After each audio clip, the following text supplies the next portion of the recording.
Hello, my name is James Lehman, and it is a pleasure to be here with you today. This is not a speech. This is not me preaching to you. This is us having a conversation. This is an opportunity for us to talk about life, to talk about the world honestly, for us to learn, grow, and connect with each other. I remember the first time that I realized I was treated differently because of my skin color. Before I share this story, let me contextualize my lived experience and a little about my story. Obviously, I'm a black male, but what you might not know is I was adopted into a single-parent white family. My mother would later adopt 2 black children who became my brother and my sister. The family who lived right next door to us was a white couple with 1 biological child and 2 adopted black children. So conversations about race were commonplace in my household for as long as I can remember. Now back to this scene that I was talking about. I remember it vividly.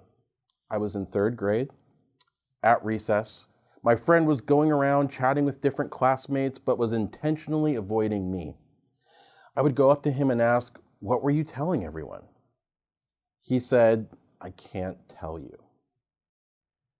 He would then run off. It was a weird moment. I remember feeling like something was up. Later that day in PE, I asked my friend, "Can you please tell me what everybody was talking about and what you were talking about? And I promise I won't get mad." He sighed and said, "Okay, but you told me you wouldn't get mad. I'm having a birthday party in a few weeks, and I can't invite you. My dad says you can't be in our house, so I wasn't supposed to tell you about this party." Now, yes, obviously there were some other things said and other words exchanged, some of those words, but I held in the tears because I assured him that I wouldn't get mad. But truthfully, I wasn't just mad. I was destroyed. I was devastated.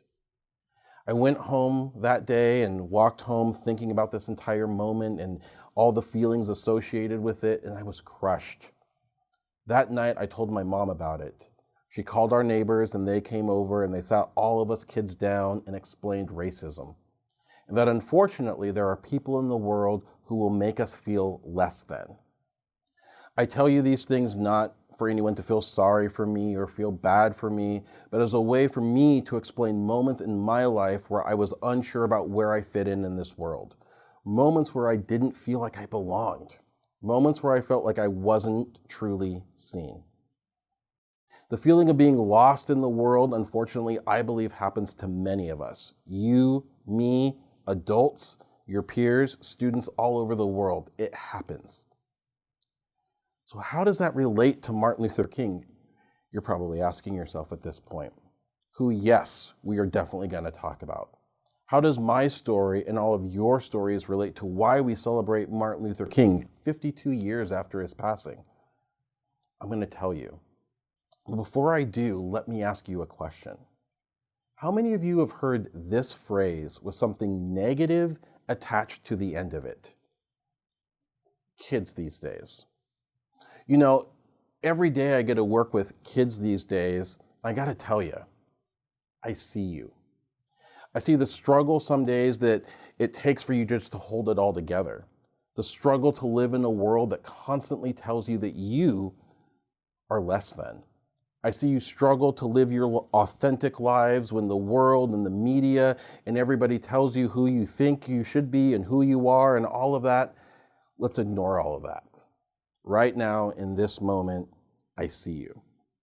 You see, it is foolish to presume that you feel that you can be your best selves each and every day when the soundtrack to your lives and the narrative that you constantly hear is constantly telling you that you are less than. So now we're going to move to MLK. And this leads me to one of MLK's speeches. And it's not a speech that people talk about a lot, but we're going to talk about it today.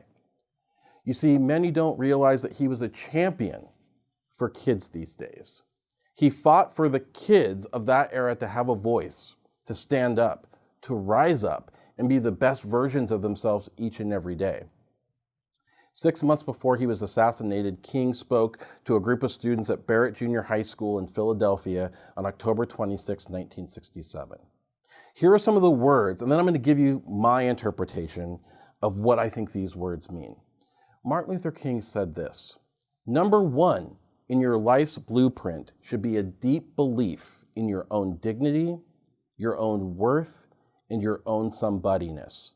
Don't allow anybody to make you feel you are nobody. Always feel that you count, always feel that you have worth, and always feel that your life has the ultimate significance." King emphasized how imperative it is for kids these days to not be ashamed of themselves, to not be ashamed of living their authentic truths. Your lives have value. You are capable. You are worthy of love and belongingness. Martin Luther King went on to say this: "Secondly, in your life's blueprint, you must have a basic principle, the determination to achieve excellence in your various fields of endeavor." Here's all that means. Decide what to be and go be it. Whatever one's ambitions may be, strive to be the best at it. It doesn't matter what you want to do in life, just go be awesome at it. One of my favorite shows growing up was Boy Meets World. If you haven't seen it, you should check it out. In the final episode, Mr. Feeney said this: "Dream, try, do good." Yes, do good. That is with the job of all of us, to go out into the world and do good. Back to Martin Luther King. He concluded with this: and finally in your life's blueprint must be a commitment to the eternal principles of beauty, love, and justice. However young you are, you have a responsibility to seek to make your nation a better nation in which to live. You have a responsibility to seek to make life better for everybody. And so you must be involved in the struggle of freedom and justice. So let me ask you, what are you doing to make every space that you enter better? How are you making this school better? How are you making your community better? How are you making the world better? In my personal opinion, there is no generation better equipped to make this happen than all of you. I say constantly, you are the ones who are going to make this world better. To quote the great John Legend, "The future started yesterday and we're already late. It's your time to lead." As great as your school is, I know that there are many of you who are struggling. I know that there are struggles. There are those of you who are made to feel less than, made to feel insignificant, and struggle to find your place in this world. You see, it's ironic that Martin Luther King is associated with the word dream, when what he really wanted was for kids these days and all of us adults actually to do the antithesis of dream, which is to wake up. He wanted us to be aware of the world around us. He wanted us to be awake and aware to the realities that are on this planet, that there are individuals who need our love. They need us to see them. They need us to help them. They need us to acknowledge the fact that they are feeling hurt, that they are feeling pain, and that there is sadness, and that it's real, and that it's intangible. He wanted us to wake up. So I say to each and every one of you that it's time for us to no longer live the status quo of just being when it comes to life. We've got to do better. We've got to push past the status quo and leave the singing and dancing about the status quo to High School Musical, because your job, our job, is to wake up and see the world around us. Everyone, every person here is truly just looking to be told that you are enough. With all the perceived imperfections that all of us have, with all the perceived flaws, with whatever we have convinced ourselves that makes us feel less than, to you, the person sitting next to you, your family members, you all need to hear this. You are enough. You are so much more than enough. Every person on this planet is looking for the moment when we let them know they're enough and we see them. How are you creating this for others? You see, I think we miss so much of the now. We miss so much of what is right in front of us because we are focusing on what's next. Let us not forget about the good that we can do right here and right now. today. To wake up and treat people a little bit better. You all have the capability to take Dr. King's words and make them vibrant and dynamic and make them come alive. You see, it was Martin Luther King who said people fail to get along because they fear each other. They fear each other because they don't know each other. They don't know each other because they have not communicated with one another. It's time to go, folks. Now is the time that we need to move closer to one another, despite the fact that the world is telling us that we need to be further apart. Now is the time for us to actually take the time to speak to one another. People are tough to take close up, and now is the time to break down the barriers and walls of pain, isolation, and dehumanization that we unfortunately inflict on one another. So now what? How do we do these things? How do we make our school and community and the world better? I know you're saying, James, how do we do that? You've said all this stuff, but now what do we do? Well, I'd like to share with you my list of ways that we can go forth and start doing these things. You see, we are humans first, each and every one of us. Something that we forget so easily. We all feel, we all have highs and lows. We all make mistakes. We all deserve grace. We all need to know that we are each other's medicine, and together we are better than apart. Life can be hard. There, I said it. I don't think we say this enough to our young people, that life can be hard. So here's what we need to stop doing. Ash Beckham said, there is no harder or hardest, there is just hard. You see, each and every one of us constantly compares our hard versus somebody else's hard. And then we suppress it because we feel like it makes us less than or weaker than if we compare what we're going through to somebody else. We all walk through the world with battle scars and hard stuff. Let us stop comparing, stop being afraid to share that sometimes things are just hard. When we can accept that each and every one of us experiences hard, we can engage with empathy for one another and support each other through this journey called life. Next, heart work is hard work. The work of becoming your best self, it's hard work, folks. The work of bettering yourself is not like an escape room where you finally accomplish it and get a cool picture to share on the Instagram. No, the journey of becoming your best self is never ending, and it's always ongoing. I can tell you that the hard work, though, it's totally worth it. Next, surround yourself with people who make you better. Find your people. Find the ones who fill you with joy and the ones who truly see you. They're going to be so important in your journey. Next, be unapologetic about who you are. Be you and live it out loud. I can tell you right now, when we stop trying to pretend or figure who we are and who we're not, just be you. You is more than enough. So be you. Next, stop listening to the haters. It was Taylor Swift who said haters gonna hate. Hate, hate, hate, hate. Yes, stop listening to the haters. Find the people who love you. The volume of people telling you that you matter and that you're worthy, that's what we need to listen to.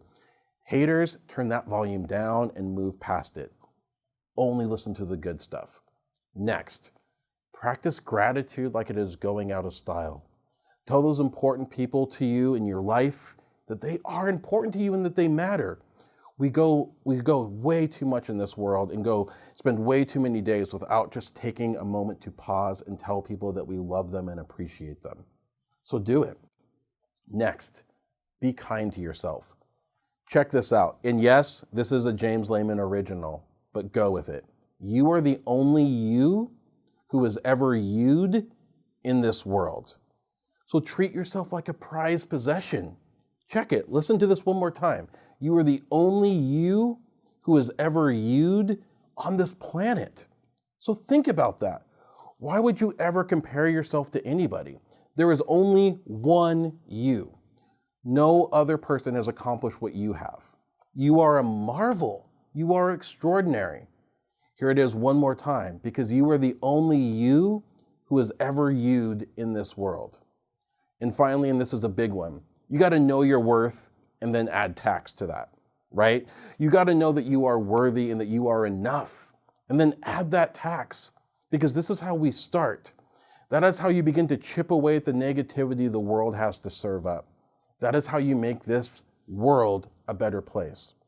So to wrap this whole thing up, MLK, MLK Day, whatever you want to call it, how do we remember this man? How do we celebrate his legacy and all that he taught us? Well, he actually told us how to do that. You see, a few months before his untimely death, Dr. King spoke to this. Actually, he said these words. Here's what he had to say. If any of you are around when I have to meet my day, I don't want a long funeral. And if you get somebody to deliver the eulogy, tell them not to talk too long. And every now and then, I wonder what I want them to say. Tell them not to mention that I have a Nobel Peace Prize. That isn't important. Tell them not to mention that I have 300 or 400 other awards. That's not important. Tell them not to mention where I went to school. I'd like somebody to mention that day that Martin Luther King Jr. tried to give his life serving others. I'd like somebody to say that day that Martin Luther King Jr. tried to love somebody. I want you to say that I tried to love and serve humanity. Yes, if you want to say I was a drum major, say I was a drum major for justice. Say that I was a drum major for peace. I was a drum major for righteousness. And all the other shallow things will not matter. I won't have any money to leave behind. I won't have the fine and luxurious things of life to leave behind. But I want to leave a committed life behind. And that's all I want to say. Thank you so much for giving me your time. Time is the most precious gift that life affords us. My hope and wish is that we take time to see each other, to listen to each other, and to celebrate each other. If there is anybody who can make it happen, it's kids these days. Thanks so much. I'll see you soon.